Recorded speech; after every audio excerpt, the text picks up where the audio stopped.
No Mbappe, no problem. Take a look at this. Gonzalo García walked into the Bernabeu and dressed himself in the shadow of Raúl González, first with a classic header straight out of Raúl's playbook.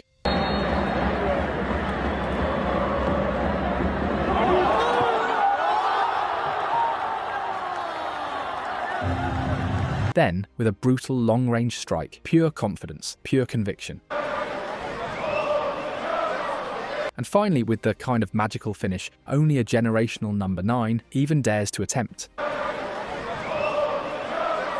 Real Madrid have done it again. Another product from the factory, another monster created in silence. A star is born, for real. Gonzalo García is a pure box striker, a forward who has built his entire football identity inside the danger zone. Most of his goals come from inside the penalty area, but do not get it twisted. He also has a cannon in his right foot and surgical precision that makes him lethal from long distance. That combination alone already makes him a nightmare. His game is built on elite spatial awareness. He attacks the near post on low crosses, or he drifts into the blind side of centre-backs when the ball moves across the pitch. In every situation, his timing is perfect. He waits, he delays, and then just before the pass is played, he explodes into space. That single detail allows him to stay one step ahead of any defensive adjustment. The world truly noticed him at the Club World Cup, where he scored 4 goals and added 1 assist. But real football heads were not surprised. Before that tournament, Gonzalo had already scored 25 goals and delivered 4 assists in Primera Federación. He had already registered an assist for Madrid in La Liga. He had already scored in the Copa del Rey. And that is exactly why we are here. In this video, we are going to break down why Gonzalo García is becoming exactly what La Liga was afraid of. 480 minutes played this season,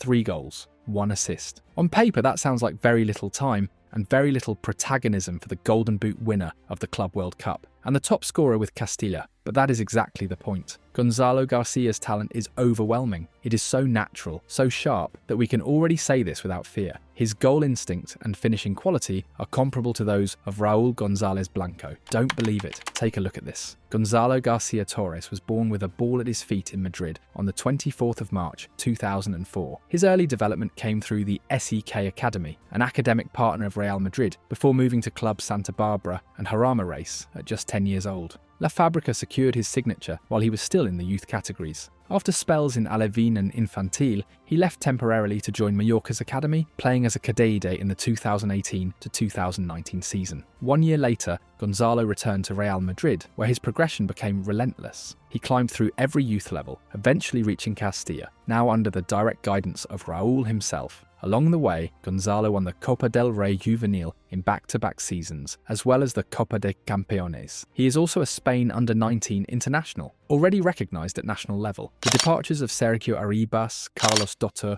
Álvaro Martín and Oscar Aranda opened the door for him at Castilla, and Gonzalo did not hesitate. His true explosion came in the 2024 to 2025 season. In 36 matches with the reserve team, he scored 25 goals, finishing as the league's top scorer. That run included a brutal 4-goal performance in a 4-1 win over Algeciras. His impact was not limited to the lower levels. In the Copa del Rey, he needed just 8 minutes to become the hero for the first team, scoring a decisive late goal to send Madrid through. In La Liga, he also registered an assist, quietly showing that he belongs. Then came the Club World Cup 2025. Gonzalo García's breakout on the global stage was impossible to ignore. 4 goals, 1 assist, Golden Boot winner, named to the team of the tournament. His goals came against Al Hilal, Rodrigo, beautiful ball! Salzburg, Gonzalo García for 3! Juventus, Away, the back by Lloyd Kelly. Alexander Arnold! and Borussia Dortmund. Arda Güler! Oh, he's there again! Showing personality in every round. Even though Madrid fell to PSG in the semi-finals, Gonzalo emerged stronger, louder, and firmly established as one of the crown jewels of Valdebebas. At just 21 years old, he looks like a striker built for an era. And that is not hype. That is because his characteristics are exquisite. And that takes us straight to the next block. Gonzalo is so good that Sunday the 4th of January will stay in everyone's memory as the day he proved he is the true region of Raúl González Blanco, and he did it in one of the toughest possible contexts. The absence of Kylian Mbappe is never just another injury. He is by far Real Madrid's top scorer since his arrival. With their main source of goals missing, Real Madrid were suddenly stripped of their usual attacking certainty. And that is where Xabi Alonso made a brave call, trusting Gonzalo García to replace Mbappe against Real Betis. The gamble could not have worked better. Gonzalo dusted off the classic number 9 manual and dragged Madrid towards victory with pure striker instinct. In the 20th minute of the first half, he moved intelligently inside the box, attacking space for a Rodrigo cross towards the far post from the left. With little angle, he made the smartest choice, placing the ball across goal into the far corner, beating the Betis keeper with precision rather than power. His second goal was pure art. A delicate chipped pass from Fede Valverde found Gonzalo between Betis' centre-backs. The space he created allowed him to cushion the ball with his chest and volley it instantly with his right foot, low and hard into the corner. Beyond the beauty of the finish, what stood out was this. Gonzalo barely looked at the goal. He followed the ball, already knowing exactly where to place it. Pure striker intelligence. The final touch to a magical afternoon was still to come. With the match opened up after Betis pushed forward, Rudiger found Arda Güler behind the defence. The Turkish midfielder kept his composure and squared the ball across the 6-yard box. Gonzalo arrived and finished with a subtle back heel. 4-1, a perfect hat-trick. Game over. That opening header was also Gonzalo's first La Liga goal, and he scored it at the Santiago Bernabeu. After exploding at the Club World Cup, where he finished as top scorer with 5 goals and 1 assist to win the Golden Boot. This season had not been easy. Interest from other clubs arrived, including loan offers, but the 21-year-old chose to stay. He knew chances would be limited. The shadow of Mbappé looms over any striker, especially a pure number 9. Mbappe's absence opened the door, and Gonzalo walked straight through it. Just as he had already shown at the Club World Cup, he proved he is ready. He took his chance, lifted Madrid after Barcelona's win in Cornellà, and delivered a victory the team badly needed. At full-time, Gonzalo was man of the match. A hat-trick at the Bernabeu, 85% pass accuracy, 5 touches in the opposition box, 2 passes into the final third, 4 ball recoveries, perfect shooting, 3 shots, 3 goals. The night was historic for another reason, with Gonzalo's 3 goals, plus strikes from Fran and Asensio.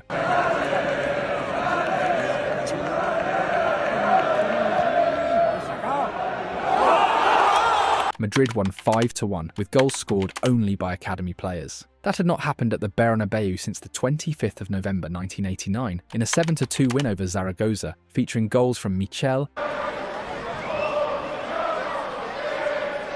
Sanchez, Butragueño, and a Martín Vázquez brace.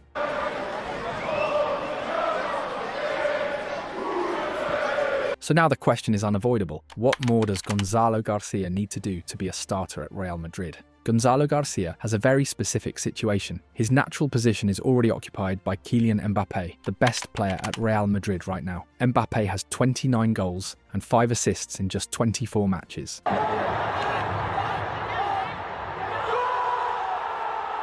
So the conversation about what Gonzalo needs to do to become a starter is not about competing with Mbappé, and it should never be framed that way. That is not realistic, and it is not the point. The real discussion is this: Gonzalo García plus Mbappé on the pitch at the same time could be the best thing that happens to Madrid. And here is why. First point, Gonzalo García and Vinicius Jr. were 2 opposite sides of the same Bernabeu coin. Football is ruthless, and Chamartín does not care about reputations, only about what is happening right now. The stadium surrendered to Gonzalo's perfect hat-trick. On the other side, Vinicius faded as the match went on, and was whistled when Xabi Alonso decided to substitute him.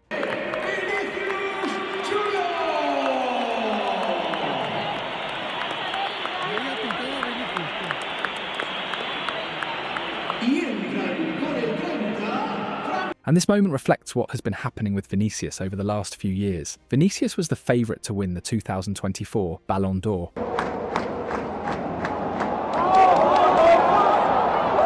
But the trophy ended up in the hands of Rodri. Vinicius played 39 matches that season, scored 24 goals and delivered 11 assists, shining in key moments. However, even though he looked motivated after losing the Ballon d'Or, his level last season fell short of expectations. To make matters harder, he was eclipsed by Mbappé, who joined Madrid in July 2024. The 2024-2025 season had already started when the Ballon d'Or was awarded, but the numbers show that Vinicius has not been the same since October 2024. His drop in form hurt Madrid's attack.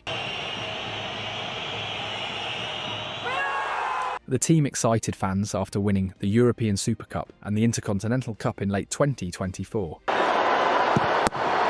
But the following year turned into a nightmare. Madrid were knocked out in the Champions League quarter-finals and FC Barcelona took La Liga.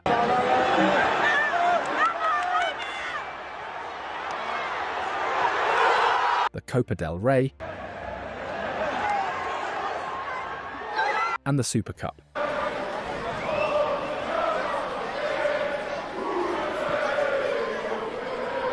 Compared to 2023-2024, Vinicius played more matches in 2024-2025 because Madrid went far in the Copa del Rey and played the Club World Cup. Still, he barely surpassed his best season. He played 58 games and scored 22 goals and provided 19 assists. Then came another turning point. Xabi Alonso took charge of Real Madrid in June 2025. His arrival created huge excitement, but Vinicius' role has clearly diminished. The Brazilian has featured in 25 matches this season, but many of those came off the bench, and in others, he was substituted. That situation angered him and created tension in the dressing room.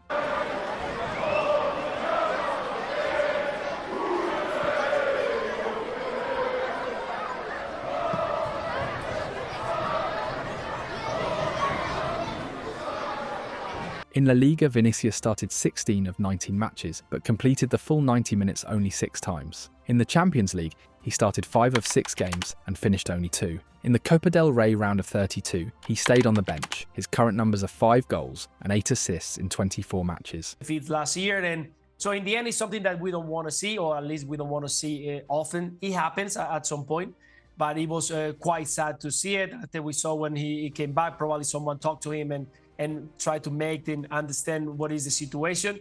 And now they try to put them on. I saw that they make a kind of That is a massive contrast with Mbappe's 29 goals. It is also striking when compared to Gonzalo García, who scored 3 goals in 418 minutes, averaging 1 goal every 356 minutes. In Spain, many analysts believe Mbappe's explosive rise has actually hurt the rest of the attack. Mbappe takes responsibility for almost every phase of play. He drops deep, demands the ball, and insists that moves end with him. While this inflates his goal tally, it comes at a cost to the team. Vinicius has clearly been affected by this dynamic. Mbappe drifting into his zone has reduced Vinicius' impact and rhythm.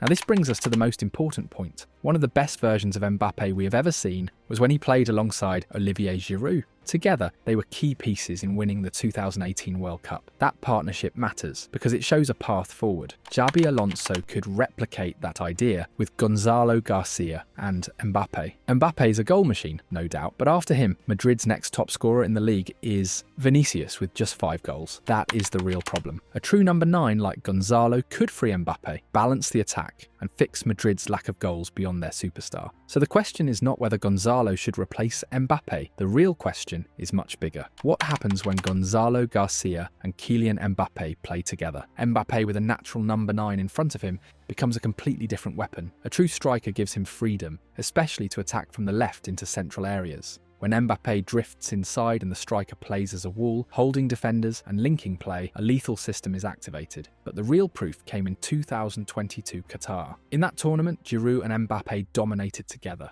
Both scored centrally against Australia, with Mbappe assisting the striker. Against Denmark, Mbappe was devastating from the wing. Versus Poland, he assisted Giroud again, playing almost like a left-sided interior, then attacked the left side of the box to score twice. And in the World Cup final against Argentina, Mbappe once again struck from the left channel with an iconic goal. This shows that giving Mbappe freedom on the left unlocks his best version. At Real Madrid, despite his goals, everything goes through him alone. Gonzalo can change that. He can make Mbappe more comfortable, improve the team's football, increase Mbappe's goal output, and provide a natural reference inside the box to finish Mbappe's actions. Gonzalo has already shown his associative quality at the Club World Cup. From the right side, he scored from driven crosses by Trent Alexander-Arnold against Salzburg and Juventus. From the left, he can combine well with Mbappe, using short combinations to attack the weak side when rivals drop deep. His off-ball movement constantly creates space for the second line. Jude Bellingham and Federico Valverde benefit from his support runs and diagonals, and those spaces are exactly what Mbappe punishes best. Against deep blocks, Gonzalo often leaves the box, creating confusion between centre-backs and full-backs. With Mbappe attacking those gaps, defences suffer double punishment. Inside the area, Gonzalo's reading's elite. He knows when to attack the near post or the space behind the defence, making him hard to track. Under Xabi Alonso, Gonzalo operates as a mobile striker in systems like 4-3-3, 4-3-1-2, alongside Mbappe, and even 5-3-2. In all of them, his movement and Mbappe's runs complement each other perfectly.